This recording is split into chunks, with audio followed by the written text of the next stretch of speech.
고린도전서 15장 1절에서 11절 말씀을 중심으로 예수 다시 사셨네 하는 제목으로 함께 은혜를 나누고자 합니다. 여러분들 한번 우리가 이 세상에 사는 사람들의 유형을 한번 살펴보십시다. 이렇게 정리를 할 수 있을 것 같아요. 어떤 사람은 자기가 신이 되려고 하는 사람들이 있습니다. 내가 신이 되려고 하는 사람. 예를 든다면은 바벨론의 느부갓네살 왕 같은 사람. 이런 사람은 자기가 신이에요. 금신상을 세워놓고 다른 신이나 다른 사람에게 절하지 못해. 이 신상에 절을 하라. 그렇지 않으면 풀무불에 들어가리라. 자기가 신이 되려고 하는 그런 사람이 있습니다. 로마 시대 때에 네로 황제 같은 사람도 자기가 신이 되려고 했던 사람이죠. 멀리 갈 것 없이 우리가 떠나온 대한민국 그 조금 북쪽에 가면은 거기 이 삼부자가 자기가 신이라고, 자기가 하나님 자리에 있어서 그 자리에 누구든지 조금이라도 탐을 내거나 혹은 곁눈질만 해도 사정없이 처형을 해버리는 그러한 것도 봅니다. 오늘 이 시대에는 내가 신이다, 내가 하나님이다 하는 그렇게 살아가는 사람이 있어요. 또는 지금 내가 얻고자 하는 것, 나의 만족, 나의 유익만을 위해서 살아가는 사람들도 있습니다. 그런 사람들은 내가 나의 육체적인 만족, 쾌락 이것을 위하여서 사는 것이 그 인생의 최대의 목적이기도 합니다. 그러나 사람은 무엇입니까? 사람은 우리가 비록 없어도 그래도 보람을 찾고 가지지 못해도 의미를 생각하고 가치를 생각하는 것이 그것이 사람이 아니겠어요? 의미나 보람이나 삶의 가치 없이 그냥 육체적인 만족, 쾌락 이것만을 가지고 산다면 그거는 짐승도 할 수 있는 일이지 않겠어요? 어쩌면은 짐승처럼 살아가는 사람도 있을 거예요. 그러나 또 이렇게 사는 사람도 있습니다. 예수님의 부활을 믿고 살아가는 사람이 있습니다. 예수 그리스도의 부활을 믿고 살아가는 저와 여러분들이 있습니다. 예수 그리스도의 부활이 무엇입니까? 예수 그리스도의 부활, 그것을 한마디로 얘기한다면은 예수님 살아나셨다는 것입니다. 그 예수님이 내 안에 지금 계시다는 거예요. 살아나신 예수님께서 여러분들 안에 살아 계시다는 것입니다. 이거보다가 더 소중한 이야기가 무엇이 있겠어요? 고린도전서 15장은 부활장이라고 하는 별명이 있는 장입니다. 부활장에서 제일 먼저 얘기하는 것은 이 부활의 확실성에 대해서 얘기를 하고 있어요. 부활이 왜 확실한가? 그것을 3절과 4절 내가 받은 것을 먼저 너희에게 전하였노니 이는 성경대로 그리스도께서 우리 죄를 위하여 죽으시고 장사 지낸 바 되셨다가 성경대로 사흘 만에 다시 살아나셨다. 부활이 확실한 것은 성경대로 3절에도 4절에도 성경대로, 이 성경은 신약 성경이 쓰여지기 전이기 때문에 구약 성경에 이미 예언한 대로 예수 그리스도께서 죽은 자 가운데서 사흘 만에 다시 살아나셨다는 것입니다. 우리 신앙의 가장 중요한 원리가 무엇입니까? 우리 신앙과 우리의 삶의 가장 근본적인 지침 그리고 원리가 무엇입니까? 그것은 우리가 하나님의 말씀이라고 믿고 있습니다. 하나님의 말씀대로 예수님은 죽으셨다가 사흘 만에 부활하셨습니다. 그러면은 성경의 여러 가지를 우리가 찾을 수 있지만은, 그러나 우리 창세기 3장 15절 보죠. 창세기 3장 15절을 보면은 거기에 최초의 복음이 나오는데, 뱀은 여인의 후손의 발꿈치를 상하게 할 것이고 여인의 후손은 뱀의 머리를 상하게 할 것이라고 하는 말씀이 나옵니다. 여기서 뱀은 사탄을 얘기를 하고요. 발꿈치를 상하게 한다는 것은 여인의 아들은 예수님이고, 발꿈치를 상하게 한다는 것은 십자가의 고난을 당하실 것을 말씀하는 것입니다. 그런데 여인의 후손인 예수 그리스도께서는 뱀의 머리를 상하게 한다. 머리는 권세입니다.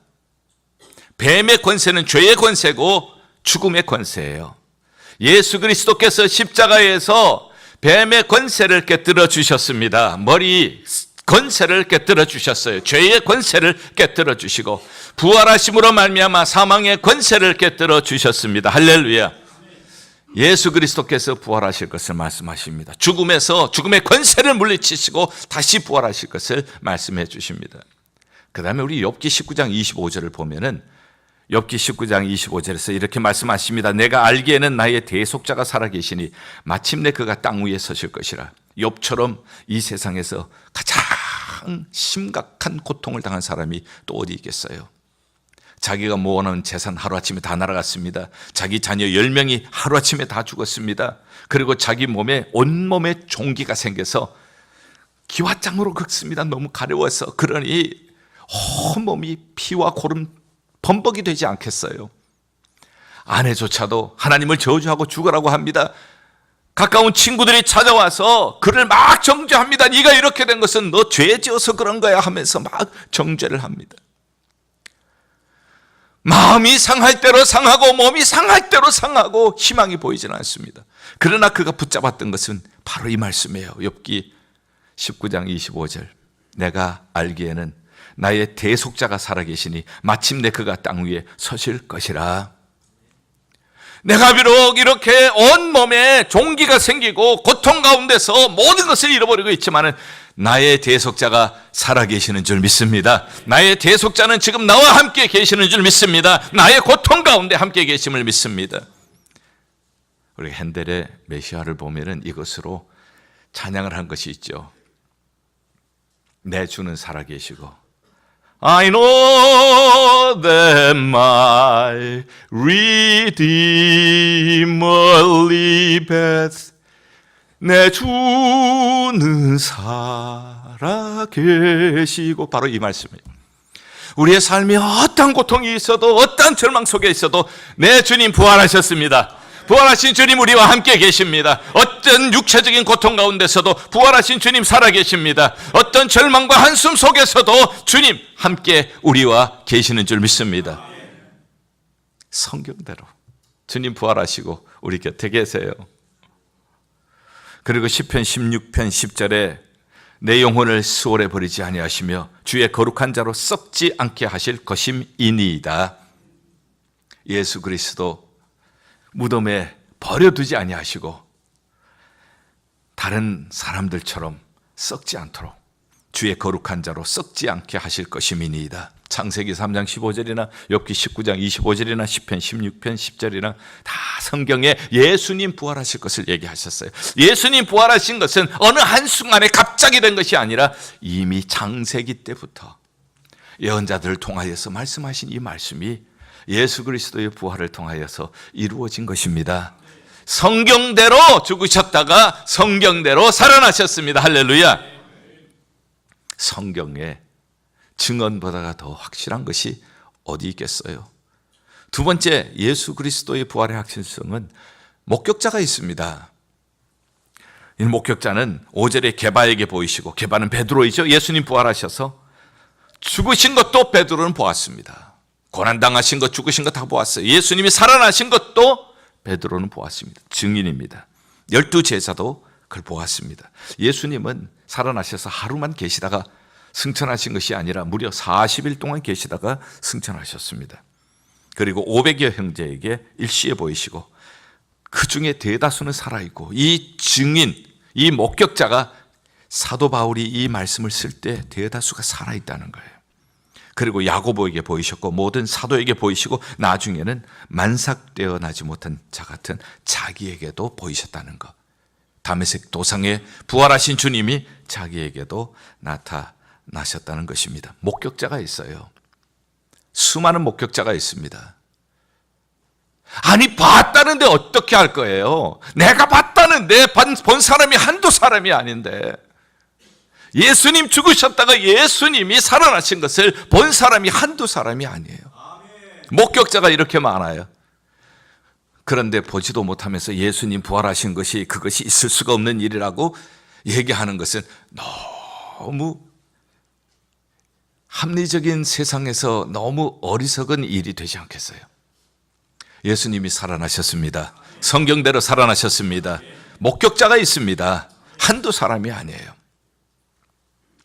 자, 그렇다면 부활의 의미는 예수님이 살아나셨고 이 예수님이 지금 내 안에 계신다는 건데, 예수님이 살아계신 것 저도 확실히 믿어요. 왜냐하면 부활하신 예수님이 저 안에 계시기 때문에 제가 그 부활하신 예수님의 은혜를 입고 그 능력으로 살아가고 있기 때문에 이것보다 더 확실한 것이 어디 있겠어요.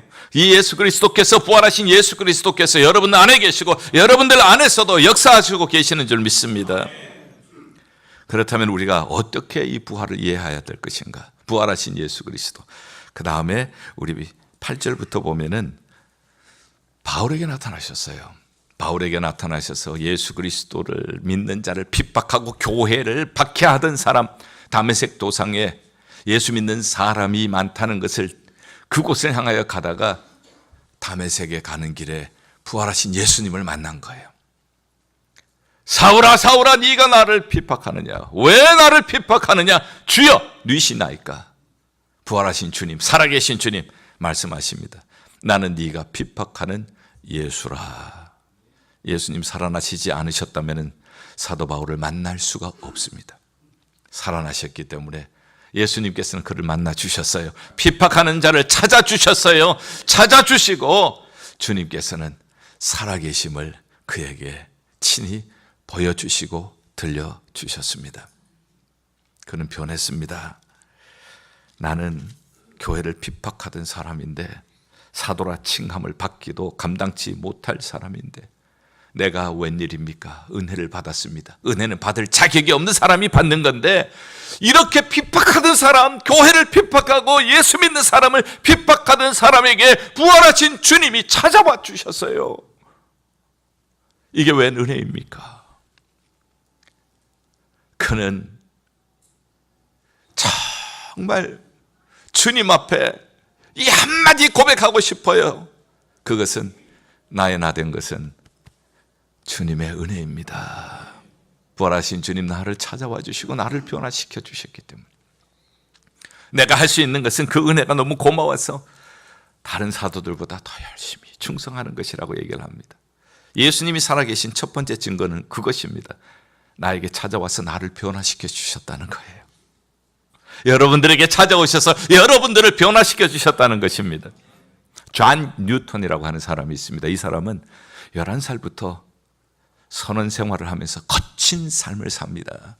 욕을 하고 싸우고 남의 것을 빼앗고 잔인한 삶을 삽니다. 그러다가 아프리카에 있는 수천 명의 노예를 팔아먹는 일을 하게 되어지죠. 한 번은 배를 타고 가는데 폭풍 가운데서 배가 곧 뒤집어질 형편이었습니다. 조금만 배가 더 기울어 버리면 모두가 빠져서 바다에 수장될 그런 환경이었습니다. 위기 상황입니다. 그 위기 상황 속에 놀랍게도 두려움, 불안, 초조, 이런 순간에 놀랍게도 자기에게 들려오는 것이 있어요. 어머니의 기도 소리가 들려오는 겁니다. 어머니의 찬송 소리가 들려오는 것입니다. 어린 시절 어머니께서 그를 안으시고 불러주셨던 찬송, 그를 안으시고 기도하셨던 기도 소리가 들리는 거예요. 거기에서 그는 무릎을 꿇습니다. 어린 시절부터 이 은혜를 받은 내가 이렇게 지금 잔인한 사람이 되어서 살아가고 있었습니다. 하나님 이 죄인을 용서하여 주시옵소서. 하나님 이 죄인 잘못된 길로 갔던 것을 회개합니다. 눈물로 회개를 할 때 하나님께서 그의 마음의 평안을 주십니다. 그리고 다시는 내가 이런 삶을 살지 아니하리라. 변화된 삶으로 그는 주를 위하여 살다가 나중에는 영국 국교회의 목사님이 되어집니다. 그리고 지금까지의 삶을 되돌아보니까 하나님의 은혜였습니다. 나 같은 죄인 살리신 주 은혜 놀라워 잃었던 생명 찾았고 광명을 얻었네. 이제껏 내가 산 것도 주님의 은혜요. 또 나를 장차 본향에 인도해 주시리. 거기서 우리 영원히 해처럼 밝게 살면서 주님 찬송하며 살겠습니다. 할렐루야. 누가 파선당하기 전에 그에게 찾아왔습니까? 누가 잔인하고 폭력적인 삶을 살아가고 거짓으로 난무한 그러한 얼룩진 삶을 살아가는 그에게 찾아왔습니까? 부활하신 주님, 부활하셔서 살아계신 주님, 그의 마음에 찾아오셨습니다. 예수님이 살아계시다는 것은 예수님께서 성령님을 보내셨다는 것을 보아도 예수님이 부활하신 것을 알 수가 있습니다. 예수님이 부활하시고 성령을 그 마음속에 보내주신 것입니다. 그리고 그는 회개합니다. 새 사람이 되었어요. 욥기 19장 25절 아까 말씀드린 것처럼 어떤 고통의 순간에도 주님께서는 우리와 함께 계십니다. 우리를 버려두시지 않습니다. 내가 아파서 고통하고 신음하는 순간에도 내 주는 살아계시고 날 위해 기도하고 계심을 믿습니다. 당신이 지쳐서 기도할 수 없고 눈물이 빗물처럼 흘러내릴 때 누군가 널 위해 기도하네. 누구입니까? 내가 지쳐서 눈물이 폭포수처럼 흘러내리고 기도할 수 있는 힘조차 없을 때 누굽니까? 누가 날 위해 기도하십니까? 부활하셔서 살아계신 주님, 저와 여러분들을 위해 기도하고 계시는 줄 믿습니다. 이 예수 그리스도께서는 우리를 사명의 길로 인도하십니다. 그리고 그 사명의 길로 갈 때 우리를 버려두지 않으세요. 마태복음 28장 18절부터 20절, 하늘과 땅의 권세를 내게 주셨으니 하나님께서는 예수 그리스도를 죽은 자 가운데서 살리시고 하늘과 땅의 권세를 예수 그리스도께 주셨습니다. 부활하신 예수 그리스도, 살아계시는 예수 그리스도께 지금 하늘과 땅의 모든 권세를 주셨어요. 너희는 가서 모든 족속으로 제자 삼아 아버지와 아들과 성령의 이름으로 세례를 주고 내가 너희에게 분부한 모든 것 가르쳐 지키게 하라. 그 다음 중요한 얘기 나옵니다. 볼지어다 내가 세상 끝날까지 너희와 항상 함께 있으리라 하시니라. 아멘. 사명의 길, 어렵고 힘든 길, 그러나 그 길 갈 때 우리 주님 버려두지 않으셔 하십니다. 하늘과 땅의 권세를 잡으신 주님, 물이 변하여 포도주 되게 하셨던 주님, 풍랑을 잠잠하게 하셨던 주님, 눈먼 자를 뜨게 하시고 죽은 자도 살리게 하셨던 주님, 그 주님, 지금 살아계시는 부활의 주님인 줄 믿습니다.